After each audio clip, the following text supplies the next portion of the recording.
내 발로 시급을 주는 샵으로 걸어 들어가게 돼요. 한 사람 샵에서 일한 경험은 없어요. 6분의 1로 나눠요. 진짜 존나 머리 끝까지 화가 나는 거야, 그날은 진짜. 네일샵 사장이랑 치고받고 싸우고 노동청에 고소해가지고 돈을 받았잖아.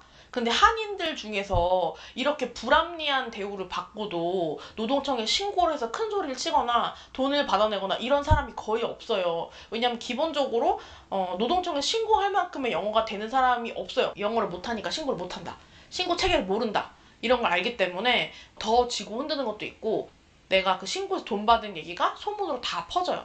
내가 그 이후에 2019년도부터 캐나다에서 내노라 하는 1등, 2등 하는 샵에서 일을 해가지고 돈을 꽤 많이 번 거가 소문이 난 거예요. 이 한인 사회가 엄청 좁아요. 이 알고 지내는 원장들 몇 명한테 내가 이렇게 좀 지내고 있고 한 달에 얼마 벌어 했는데, 그게 그 사람이 다니는 한인교회에 가서 퍼지고, 한인교회에 있는 사람들이 자기 아는 막 유학원 친구들한테 퍼지고, 자기가 막 가는 네일샵 가가지고 한 달에 막 1,000만 원 번대요 막 이런 얘기가 돌고 하면서 한인 사회에 내 얘기가 막 쫙 퍼진 거야. 이런 사람이 있대더라 하면서. 그 소문을 들은 사람이 나한테 연락이 오는 거예요. 와가지고 수강 배울 수 있냐고 해가지고, 그렇게 해서 몇 명을 내가 캐나다에 있을 때 가르쳤어요. 그래서 12월, 그분은 이제 남편이 캐나다 사람이고 캐나다 온 지 얼마 안 됐는데 자기가 이걸 해가지고 샵을 차리고 싶다, 배우고 싶다 해가지고 자기 집에 와가지고 해달라. 자기가 그 왔다 갔다 차비랑 이런 거까지 다 챙겨주겠다. 그러니까 조금 있는 집에 사는 분이었어. 가지고 이제 가겠다. 어차피 일도 안 하고 있으니까 수강비 한 달에 뭐 하면 한 400씩 나오잖아. 왔다 갔다 일주일에 2번만 왔다 갔다 하면 되니까 8일 일하고 400만 원 버는 거면 괜찮잖아. 그래가지고 알겠다 해가지고 가겠다 해가지고 집에 갔는데, 집이 아파트긴 아파트예요. 굉장히 평수가 넓고 거실에 대형견들이 뛰어놀아도 될 정도의 평수예요. 주방도 되게 컸었고, 우리로 따지면 막 한강 뷰 보이는 아파트 이런 느낌이었어. 그러니까 그 남자분이 사업으로 성공하셔가지고 돈이 좀 있는 분이었어. 밥도 막 다 챙겨주고 집에 갈 때 차 태워가지고 배웅까지 해주고 이럴 정도로 갔다가 있는 분이었어. 성심성의껏 알려줬어요. 그분한테 알려주고, 그분이 나한테 제안을 했어. 이걸 배워보니까 도저히 자기 혼자서 샵을 못 차리겠다. 운영이나 이런 거는 어떻게 자기가 해볼 수 있지만 기술적인 부분을 계속해서 조언을 받아야 될 거고 도움을 받아야 될 것 같은데, 마스터 할 때까지 적어도 1년은 걸릴 것 같은데, 이거를 아무래도 수쌤이랑 같이 샵을 차려가지고 수쌤이 샵을 맡아주면 어떻겠냐, 이렇게 나한테 제안이 들어온 거야. 샵을 차릴 때 모든 비용을 다 대주고 샵을 차릴 테니까 그냥 본인이 샵 사장이라고 생각하고 여기서 운영을 해달라. 그러면 전체 매출의 몇 %를 갖다가 빼가지고 주는 식으로 갖다가 그렇게 운영을 한번 해보자. 그리고 이렇게 운영을 해주는 조건으로 갖다가 내가 이 캐나다에서 지낼 수 있는 비자를 내주겠다. 우리 남편이 사업을 하고 있는 사람이니까 그 사람 밑에 직원으로 갖다 넣어가지고 비자 내주는 건 문제도 아니다. 이렇게 해가지고 이 제안을 받게 된 거예요. 나도 여기서 이제는 샵을 좀 차려가지고 제대로 된 거 운영을 해보고 내 거를 해가지고 내 능력이 어디까지인가를 갖다 좀 보고 싶었는데, 돈이 없어가지고 못하는 거고 비자가 없어서 못하는 거니까 이거를 해결해줄 수 있는 사람이 있으면 얼마나 좋을까 생각했는데 정말 그런 사람이 나타난 거지. 그래서 나는 그 제안을 받아들였어요. 받아들여서 하겠다. 이런 제안 흔치 않은 제안이니까.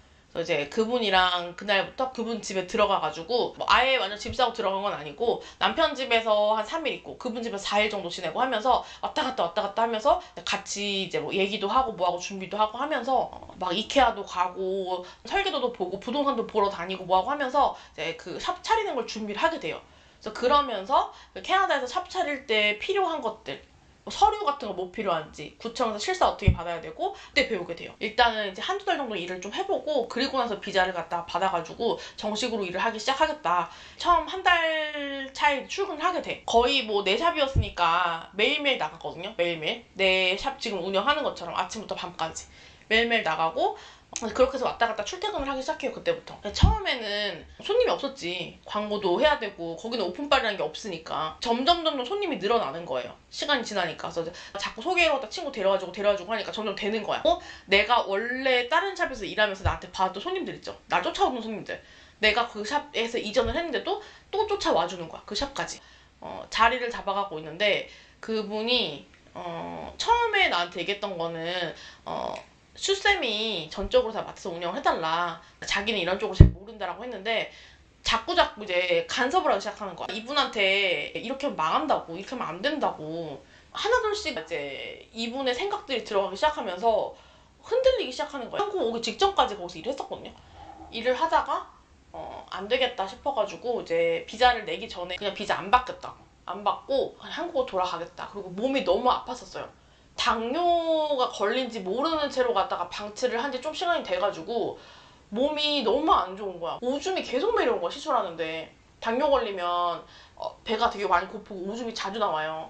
계속 그러는 거야. 그리고 막 얼굴에 여드름이 퍼붓기 시작하고 몸에서 뭔가 당뇨 그 증상이 막 이제 발현되기 시작한 거지. 그래서 피곤해가지고 일도 하기 싫고 무기력하고 이러니까 그만두고 한국으로 가고 싶어지는 거지. 다 내려놓고. 여기서 일도 안 풀리고 이렇게 샵까지 차려가지고 해보려고 그러는데 그것도 제대로 안 풀리네. 그냥 아닌가 보다. 캐나다랑 나랑은 가야겠다. 가서 내 거 해야겠다.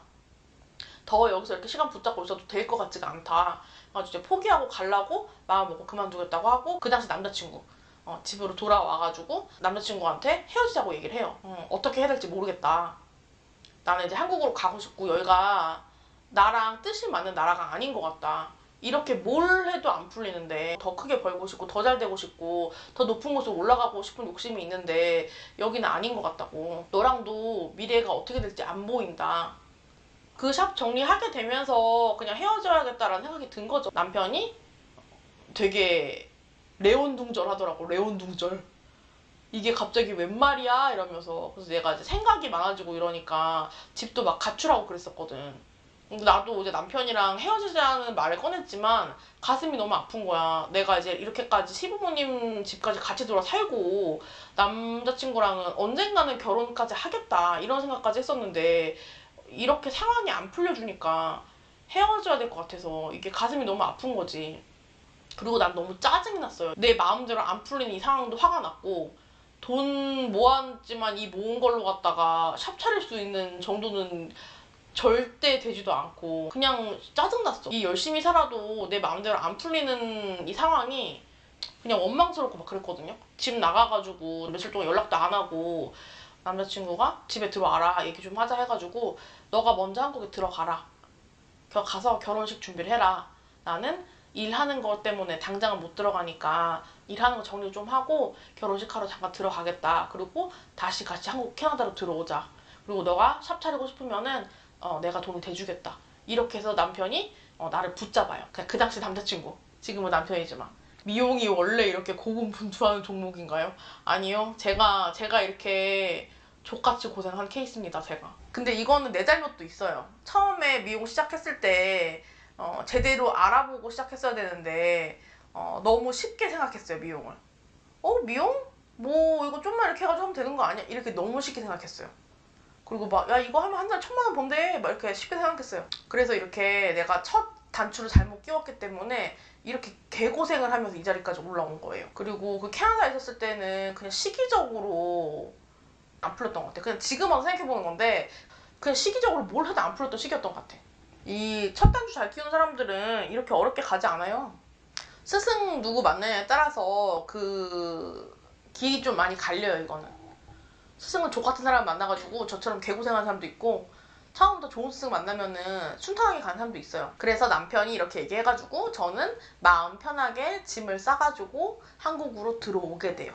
그래서 한국으로 들어온 게 내 기억에 1월 말인가 2월 초인가 그랬던 것 같거든요. 들어오자마자 신천지 코로나가 터져요. 그래서 모든 하늘길이 다 막혀요. 막 비자 업무 다 중단되고 이랬거든. 그래가지고 우리 남편이 한국에 와서 나랑 결혼을 해야 되는데 결혼을 못하게 된 거야. 그러니까 나랑 남편은 여전히 그냥 남자친구 여자친구잖아. 그러니까 남남이잖아. 가족으로 묶여있지 않잖아. 그러니까 비자를 내줄 수가 없는 상황이니까 둘이 그냥 졸지에 생이별하게 된 거야. 나는 이때에도 무슨 생각했냐면 그 옛날에 내 전남친 기억나지? 마빈. 트럼프가 대통령 돼가지고 갑자기 회사 없어져가지고 일주일 만에 그냥 미국으로 가가지고 나랑 그냥 갑자기 생이별해가지고 나랑 헤어진 전남친. 그때 생각이 나는 거야. 아, 또 그러네. 약혼 했는데 얘랑도 결혼하겠다고 해가지고 엄마한테 얘기하고 한국 들어와서 결혼식 준비하려고 했는데 또 그러네.